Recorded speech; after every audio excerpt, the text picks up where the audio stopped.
Alright guys, ayun nabawasan na yung stocks namin dahil kinarga na namin sa labas dahil overwhelming sa stock. Kakain na lang kami para babiyahe. Guys, tingnan niyo yung pagka overloading guys. Siguro hindi naman siguro bawal sa super highway yan dahil may trolley. Di ba? Street bike na may trolley. Tingnan mo guys, apat na dikahon sa taas, tapos tatlong dikahon dito sa taas na may kulong-kulong, tapos apat na dikahon dito sa may trolley. O di ba? Mataas na mataas. High-tech na high-tech. Tapos ito naman lalagyan uli ng kinahon. Lalagyan yan tatlo. Alright. Ayun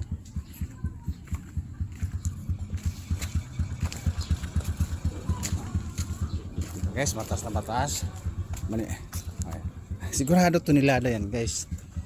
Tunilada. Siguro mga half na ganun. Half to nila mga 500 kilos, 600 kilos. Ito nasa tunilada na yan. Mas lalo kasama na yung isang isang sidecar doon. Diba? Nakita nyo.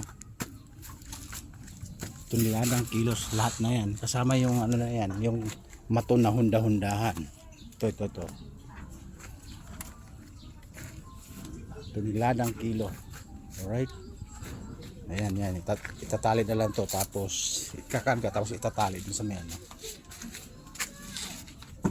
Alright. Ayan guys, punong-puno yan. Tapos kakain na lang kami ng soup number 12. Ready to ride, ready to... Boss! Sa ano yan? Sa may Carpel, sa may Santa Rosa. Boss, naka-on cam tayo, 4 na channel tayo. Baka may shout out ka. Oo. Instagram, YouTube, Facebook, TikTok. Alright. Ay guys, si boss na mamasada yung tricycle. Alright. Kaso nga lang guys, kanina hindi namin nakaligtaan kanina, kulang pala sa hangin to. Siyempre, wala pa siyang karga. Tayong-tayo yung gulong. Nung nagkaroon na ng karga, punong-puno na. Ayan, dumapa isa. Simida pa lang naman. Kulang na ng kunting hangin. Pero yung kabila naman, medyo okay pa.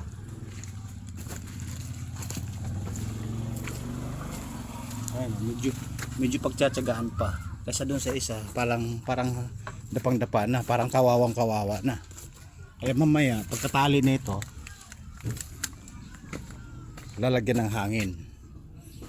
Lalagyan ng hangin. Ang gagawin nito sa isasangkalan, tapos saka ngayon bubumbahan. Alright guys, kasi nga pagka dapang-dapa na ganyan, may posibilidad na matuluyan siya. Alright, kasi nga mabigat yung karga. So, nga guys, kita nyo na yung biyahe namin, talagang loading na loading. Hindi lang loading, overloading. Kung tutusin medyo bawal yan. Kaya lang pagka mabilisan na ganyan, pagka madalian, yan talaga ang ginagawa namin pag bumiyahe. Right? Yan, pupunuin din to. Tapos pagkatali nito, lalagdag na hangin yan. Tapos tatali ito, ikakarga dito. Alright? Okay? Tapos pinakita ko na yung routine paano kami magkarga at magtali ng, siyempre doble-doble ang tali na, di bali pa X po ang tali niyan. X pa cross, ganoon din sa kabila. Alright, tapos kakain na lang din kami bago babiyahe. Alright guys, bababa ko muna. Ayan babiyahe pa kami mamaya kasi marami pang stocks, magdadalawang biyahe. Alright, bababa ko muna guys. Woo! Overwhelming sa items, kulang sa oras.